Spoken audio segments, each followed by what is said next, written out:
Evening guys, welcome back to my channel. আবার একটা চিনি ব্লগ নিয়ে আমি তোমাদের সামনে চলে এসেছি। আজ হচ্ছে 31 ডিসেম্বর, এখন আর হচ্ছে রবিবার এবং এখন বাজে হচ্ছে 8টা। আমি আমার ব্লগ শুরু করলাম কারণ আগামীকাল যে ব্লগটা আমি দেবো সেই ব্লগটা আমার কাছে ভীষণ প্রেশিয়াস, কারণ দিনটা ভীষণ আমার কাছে গুরুত্বপূর্ণ। কারণ আগামীকাল হচ্ছে কল্পতরু উৎসব, যেটা আমার মতো সমস্ত শ্রী শ্রী ঠাকুর রামকৃষ্ণদেবের শিষ্য যারাই আছেন এবং রামকৃষ্ণ মিশনের প্রত্যেকের কাছে এই কল্পতরু উৎসবের মাহাত্ম্য অপরিসীম। কেন বলছি, তবে তার আগে বলে নিই, কল্পতরু কথাটার অর্থ তো কল্পদ্রুম বা কল্পপাদক হলো হিন্দু পুরাণ, জৈন ধর্ম এবং বৌদ্ধ ধর্মের একটি ইচ্ছা পূরণকারী ঐশ্বরিক গাছ। সমুদ্র মন্থন থেকে এটা উৎপত্তি হয়েছিল এবং মনে করা হয় ইন্দ্রদেব এই গাছটিকে স্বর্গে তার যে নিবাস স্থল সেখানে নিয়ে গিয়ে সেখানেই তাকে রোপণ করেছে। পারিজাত বৃক্ষের সাথেও তুলনা করা হয়। তো যাই হোক, এই যে কল্পতরু বৃক্ষ মনে করা হয় আগে এটা পৃথিবীতেই ছিল, কিন্তু পৃথিবীর মানুষজন নানাভাবে এই গাছটির প্রতি অপপ্রয়োগ করতে শুরু করে বা এমন কিছু কামনা করে যেগুলো কামনা করাটা হয়তো সঠিক ছিল না। এটা জানার পর ইন্দ্রদেব এই গাছটিকে নিয়ে গিয়ে নিজের স্বর্গে যে আবাসস্থল সেখানে রোপণ করে দেন। কথিত আছে ইন্দ্রের দেবলোকে 5টি কল্পতরু রয়েছে, সেগুলি হলো মন্দনা, পারিজাত, সন্তান, কল্পতরু ও হরিচন্দনটি ইন্দ্রের 5টি স্বর্গীয় উদ্যানের মাঝখানে মেরু পর্বতের শীর্ষে রোপণ করা হয়েছিল। এই ইচ্ছাপূরণ গাছগুলির কারণে অসুরেরা দেবতাদের সাথে চিরকালীন যুদ্ধ চালিয়ে গেছে, কারণ দেবতারা কল্পতরুর ঐশ্বরিক ফুল ও ফল থেকে অবাধে উপকৃত হয়েছে, আর অসুরদের গাছের নিচে ডাল আর শিকড় নিয়ে সন্তুষ্ট থাকতে হয়েছে। কথা হলো যে এই গাছ হচ্ছে এমন একটা কল্পতরু বৃক্ষ, এমন একটা গাছ যার কাছে তুমি যা চাইবে সেটাই তুমি পাবে। ভালো চাইলে ভালোও পাবে, খারাপ চাইলে খারাপ পাবে, কিন্তু কল্পতরু উদার হস্তে বিতরণ করেন সবটুকু। তো এই কল্পতরুর সাথেই কিন্তু ঠাকুর শ্রী শ্রী রামকৃষ্ণ পরমহংসদেবকে তুলনা করা হয়েছে, কারণ তিনি তার গৃহী সন্তানদের জন্য কিন্তু ছিলেন অবারিত কল্পতরুর মতো। গুরু মহারাজের কাছে তুমি যা চাইবে, মনে করা হয় 1 জানুয়ারি কল্পতরু উৎসবের দিন গুরু মহারাজের কাছে গিয়ে যা চাওয়া যায় তাই মনে হয় গুরু মহারাজ অপার হাতে দিয়ে দেন। যদিও এই দিনটির মাহাত্ম্য অপরিসীম, তবু আমার কাছে মনে হয় আমার গুরু মহারাজ প্রতিনিয়তই কল্পতরুর মতো। আমি চোখ বন্ধ করে যেখানে দাঁড়িয়ে আমার গুরু মহারাজকে স্মরণ করেছি, গুরু মহারাজ সেই স্থানে সেই ক্ষণে কোনো না কোনোভাবে আমার সংকট দূর করেছেন। সুতরাং আমার কাছে আমার গুরু মহারাজ সত্যিকারেরই কল্পতরু। তো আমি আমার জীবনে প্রথমবার আমি কাশীপুর উদ্যানবাটি গেছিলাম। আমি অনেক রকম শুনেছি কল্পতরু উৎসব কেন হয়, কী হয়, নানা রকম কথা আমি সেখানে শুনেছি।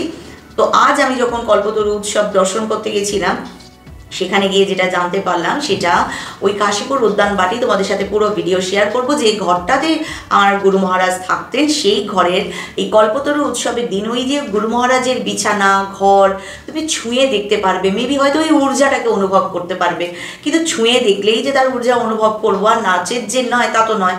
আমার মতো যারা একটু অসুস্থ মানুষ তারা অত ভিড়, লাখো লোকের ভিড়ে দাঁড়িয়ে গুরু মহারাজের কাছ অবধি কাল হয়তো পৌঁছাতে পারবো না, কিন্তু আমার মনের ইচ্ছা তার কাছে চাওয়ার আগেই আমার কল্পতরু আমার ইচ্ছা পূর্ণ করে দিয়েছে। আমার কাছে আনএক্সপেক্টেড ছিল যে আজ আমি কাশীপুর উদ্যানবাটি যেতে পারবো, কারণ কোনো ভাবনা পরিকল্পনা কিছু ছিল না, জাস্ট সন্ধ্যাবেলায় বাড়ি থেকে রওনা দেওয়া। তো যার কাছে তুমি কিছু না চাইতেই সব পেয়ে যাও, সেই তো আসল কল্পতরু। তোমার গুরু মহারাজ আমাকে হাত ধরে আজকে নিয়ে গেছিলেন যেন কাশীপুর উদ্যানবাটি, এবং আমি গুরু মহারাজের শয়নকক্ষ দর্শন করে এসেছি। এবং জানি না এটা বললে কোনো কিছু ভুল হবে কি না, যেহেতু আমার খুশি এবছর 10 দেবে। তারপরে মা হিসেবে 2 কন্যার জন্য তো মঙ্গল প্রার্থনা আমার থাকেই। তো কাশীপুর উদ্যানবাটিতে গুরু মহারাজের যে শয়নকক্ষ তার ছবিটা আমি তুলতে পারিনি, কারণ ওখানে ছবি তোলা মানা, এবং আমি চাইনি এমন কোনো কাজ করতে যা আমার গুরু মহারাজকে মানে গুরু মহারাজের কোনো আদেশকেও লঙ্ঘন করা হয়। সেই কারণে আমি শুধু দুহাত জোর করে অপলক দৃষ্টিতে দেখেছিলাম যে ঘরে যে খাটে আমার গুরু মহারাজ শুতেন থাকতেন, সেই ঘরের প্রতিটা আনাচ কানাচে গুরু মহারাজের স্পর্শ আছে এবং একটা অদ্ভুত ঊর্জার তার অনুভব আছে। নাইবা ঘরের মাটিতে পা দিতে পারলাম, নাইবা খাটটা স্পর্শ করতে পারলাম, কিন্তু আমি বাইরে দাঁড়িয়ে যখন বলছিলাম তখন অনেক মানুষ তো দর্শনের জন্য আসেন। তো যিনি ব্রহ্মচারী ছিলেন তিনি বলছিলেন সকলে হাত জোর করে গুরু মহারাজকে প্রণাম করেই সবাই এগিয়ে যাও। কিন্তু আমার ভীষণ মন চাইছিল এমন কিছু একটা নিয়ে যেতে দু হাতে মুঠিতে করে, যেটা এসে আমি আমার বাবান আর খুশির মাথায়, আমার দুই কন্যার মাথায় দিতে পারবো। সেই কারণে আমি ওইখানে দাঁড়িয়ে, আমার তখন দু চোখে অজর ধারার সামনে গুরু মহারাজের এত বড় জিনিসটাকে, ঊর্জাটাকে, বা এত বড় একটা কিছু যা মনে আমি ভাষায় প্রকাশ করতে পারবো না, সেটা দর্শন করছিলাম। তো যিনি ব্রহ্মচারী ছিলেন তিনি আমাকে যেমনি বলতে যাবেন যে আপনি একটু সরে যান, আমি গড় প্রণাম করতে চাইছিলাম। তো আমি জানতাম না যে আজকে কোনোভাবে ওইখানে বেশিক্ষণ থাকা যাবে না, কারণ সুন্দর করে সাজিয়েছে, রাত পোহালেই কল্পতরু উৎসব। তো ওখানে গড় প্রণাম ওনারা আজকে করতে দিচ্ছিলেন না। শুধু আমার চোখের জল দেখে এবং আমার অনুরোধে ওই যে ব্রহ্মচারী ছিলেন তাকে আমি শুধু বললাম আমার কিচ্ছু চাই না, শুধু এই যে গুরু মহারাজের ঘরের যে এন্ট্রেন্সের মাঝে যে জায়গাটা আছে, আমি শুধু ওখান থেকে এক ফুটো আমার আঁচলে করে ধুলো নিয়ে যাব আমার দুই কন্যার জন্য। ছোট মেয়েটি বোর্ড দেবে সেই কারণে। তো উনি আর আমাকে দ্বিতীয়বার না বলতে পারেননি, কারণ আমার চোখে জল দেখে ফেলেছিলেন। উনি কোনো আদেশও আমাকে অবশ্য দেননি। তো আমি ওইখান থেকে একটু গুরু মহারাজের ধুলো নিয়েছি, নিচে নেমে এসে মা যে ঘরটায় থাকতেন দর্শন করলাম, মায়ের শ্রীচরণের বলতে পারো ধুলো নিলাম। তো তারপর আমি বাড়ি এসেছি এবং আমার কাছে, আমি পুরো বিহ্বল ছিলাম, আমার কাছে আনএক্সপেক্টেড ছিল যে আমি যেতে পারবো, আমি দর্শন করতে পারবো। সত্যি করে গুরু মহারাজ যেন কল্পতরু হয়ে কল্পতরু উৎসবের আগের দিনই আমার কাছে যেন না চাইতেই সব দিয়ে দিয়েছেন। তো যে না চাইতেই সব দিয়ে দেয় সেই হলো আসল কল্পতরু। চাইলে তো সবাই দেয়, বলে গুরু মহারাজ তার রাস্তা করে দেন যাতে তার এই মেয়ে তার কাছে যেতে পারে, কারণ তিনি আমার এক পিতা। কারণ বলে না, প্রতি পুরুষ নারী নির্বিশেষে সকলেরই কিন্তু পঞ্চপিতা থাকে, তার মধ্যে গুরু হলেন এক পিতা। তো সুতরাং মেয়ের ইচ্ছা, আর পিতা বুঝবে না, তার কে বুঝবে? পিতার কন্যার সম্পর্কটাই আলাদা হয়ে যায়, তাই না? তো সেক্ষেত্রে মানে আমার গুরু ঠিকই, কিন্তু আমার কাছে কোথাও কি মনে হয় যিনি যেন সকল কিছুর ঊর্ধ্বে আমার কাছে। আমার সাথে আমার মায়ের মানে যে মেলবন্ধন, তো ওখানে একটা কল্পতরু গাছ আছে, সেখানে সবাই মনের ইচ্ছা বলছিল, আমিও হাত জোর করে কাঁদতে কাঁদতে সন্তানদের কথা, সংসারের কথা, স্বামীর কথা, সকলের কথা প্রার্থনা করছিলাম। তখন সেইখানে আমার হাজব্যান্ড বলছিল নিজের জন্য কিছু বললে না তো, তখন অযোধ্যারে মুখ দিয়ে এটাই বেরিয়ে আসলো যে গুরু মহারাজ, যদি কল্পতরু উৎসবের দিন তোমার কাছে যা চাইবো তাই যদি পাওয়া যায়, তাহলে আমি আঁচল ফেলে ভিক্ষা করছি, আমার সাথে আমার মাকে মিলিয়ে দাও, যে কোনো উপায়ে, যে কোনো মাধ্যমে তুমি আমার হাতটা আমার মায়ের হাতের মধ্যে শুধু দিয়ে দাও। আগে সবই গুরু মহারাজের ইচ্ছা, যা গুরু মহারাজ আমার জন্য ঠিক মনে করবেন সেটাই গুরু মহারাজ করবেন, আমি তো শুধু আমার ইচ্ছাটুকু জানাতে পারি, না চাই দিয়ে এতটা পেয়েছি। 86 সালের 1 জানুয়ারি এই উৎসব শুরু হয়েছিল। এই দিন রামকৃষ্ণ পরমহংস তার অনুগামীদের কাছে নিজেকে ঈশ্বরের অবতার বলে ঘোষণা করেছিলেন। বিভিন্ন জায়গায় উৎসব পালিত হলেও কাশীপুর উদ্যানবাটিতে, যেটা বর্তমানে রামকৃষ্ণ মঠ আর মিশনের একটি শাখা কেন্দ্র, এখানে উৎসবটা মহা সমারোহে পালিত হয়। এখানেই রামকৃষ্ণ পরমহংস জীবনের শেষ দিনগুলো অতিবাহিত করেছিলেন। রামকৃষ্ণ পরমহংসের অনুগামীরা এই উৎসবকে ঠাকুরের বিশেষ উৎসবগুলির মধ্যে অন্যতম হিসেবে গণ্য করেন। দক্ষিণেশ্বর কালীবাড়িতেও এই উৎসব মহা সমারোহে পালিত হয়। সারা দেশ থেকে রামকৃষ্ণ অনুগামী তীর্থযাত্রীরা এই দিন দক্ষিণেশ্বর কালীবাড়িতে পুজো দিতে আসেন। কেন গুরু মহারাজকে বলা হয় কল্পতরু? 1886 সালের 1 জানুয়ারি এই দিনটিতে যখন ঠাকুর রামকৃষ্ণ পরমহংসদেব দুরারোগ্য গলার ক্যান্সারে আক্রান্ত ছিলেন এবং তার শারীরিক অবস্থারও যথেষ্ট অবনতি ঘটছিল, উত্তর কলকাতার কাশীপুর অঞ্চলের এই বাগান বাড়িতেই চিকিৎসার সুবিধার জন্য তাকে নিয়ে আসা হয়েছিল। 1 জানুয়ারি একটু সুস্থ বোধ করায় তিনি বাগানে হাঁটতে বেরিয়েছিলেন। সেখানে তিনি তার অনুগামী নাট্যকার গিরিশ ঘোষকে জিজ্ঞাসা করেন, তোমার কি মনে হয় আমি কে? গিরিশচন্দ্র বলেন তিনি বিশ্বাস করেন যে রামকৃষ্ণ পরমহংস মানব কল্যাণের জন্য মর্তে অবতীর্ণ ঈশ্বরের অবতার। রামকৃষ্ণ পরমহংস বলেন, আমি আর কি বলবো, তোমাদের চৈতন্য হোক। এরপর তিনি সমাধিস্থ হয়ে তার প্রত্যেক শিষ্যকে স্পর্শ করেন। রামকৃষ্ণ অনুগামীদের মতে তার স্পর্শে সেদিন প্রত্যেকের অদ্ভুত কিছু আধ্যাত্মিক অনুভূতি হয়েছিল। রামকৃষ্ণ পরমহংসের অন্যতম শিষ্য রামচন্দ্র দত্ত ব্যাখ্যা করে বলেছিলেন, সেই দিন রামকৃষ্ণ পরমহংস হিন্দু পুরাণে বর্ণিত কল্পতরুতে পরিণত হয়েছিলেন। তিনি এই দিনটিকে কল্পতরু উৎসব নাম দিয়েছিলেন, যা পরে কল্পতরু উৎসব নামেই পরিণত হয়। এই দিন রামকৃষ্ণ পরমহংসের গৃহস্থ শিষ্যরাই তার কাছে উপস্থিত ছিলেন, তার সন্ন্যাসী শিষ্যরা কিন্তু সেদিন তার কাছে উপস্থিত ছিলেন না।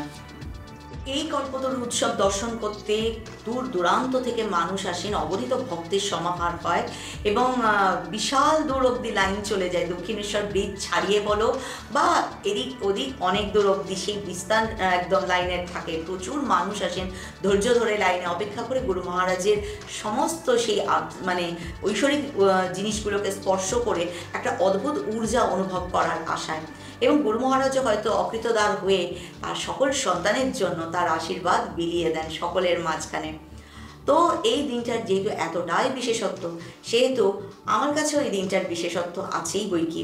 আমার কাছে আমার গুরু মহারাজ আর আমার মায়ের মাঝখানে, মানে আমি আর আমার মায়ের মাঝখানে আমার গুরু মহারাজ হচ্ছেন সেই যোগসূত্র যিনি হাত ধরে আমার হাত আমার মার কাছ অব্দি পৌঁছে দিয়েছেন। সুতরাং গুরু মহারাজ আমার জীবনে অপরিসীম একটা জায়গা নিয়েছেন। আমি আমার গুরু মহারাজকে ভীষণ ভালোবাসি, কারণ এই যে গুরু সর্বাগ্রে স্থান হয় সবসময়।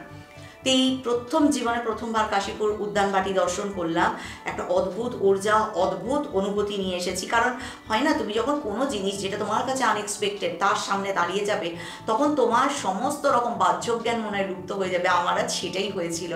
কোন মহাভূমিতে দাঁড়িয়ে আছি, কার দর্শনে এসেছি, এগুলো মাথায় কাজ করেনি। আমি শুধু অপলক দৃষ্টিতে এটাই দেখে গেছি, হে ভগবান আমি কি এখানে এসেছি, হে ভগবান আমি কি গুরু মহারাজের সেই জায়গাতে এসে পৌঁছেছি। কারণ আমি গুরু মহারাজের ব্যাপারে চিরকালই একটু স্পর্শকাতর, বা সবাই যে যার নাম দেবে, তো সে কারণে আমি গুরু মহারাজের শ্রীচরণে প্রণাম জানিয়ে নিজের মঙ্গল প্রার্থনা যেমন করেছি, তেমনি আমি বলেছি সকলের মঙ্গল হোক, সকলের সুবুদ্ধি হোক, সকলে ভীষণ ভালো থাকুক। আর সব শেষে গুরু মহারাজ যে কথা বলে কল্পতরুতে পরিণত হয়েছিলেন, সকলের চৈতন্য হোক, তোমাদের চৈতন্য হোক। তো সেই কথা বলে আজ আমিও তোমাদেরকে সেটাই বলি, আমার গুরু মহারাজের আশীর্বাদ তোমাদের সকলের মাথায় বর্ষিত হোক। সবাই খুব আনন্দে থাকো, ভালো থাকো। নতুন বছর প্রত্যেকের ভীষণ ভীষণ ভীষণ ভালো কাটুক। আগামী বছরে কি পাওনি সেটার হিসেব করো না, আগামী বছরে কি হারিয়েছো সেটার হিসেব করো না, নতুন করে শুরু করো। নতুন বছরটা সুন্দরভাবে কাটাও।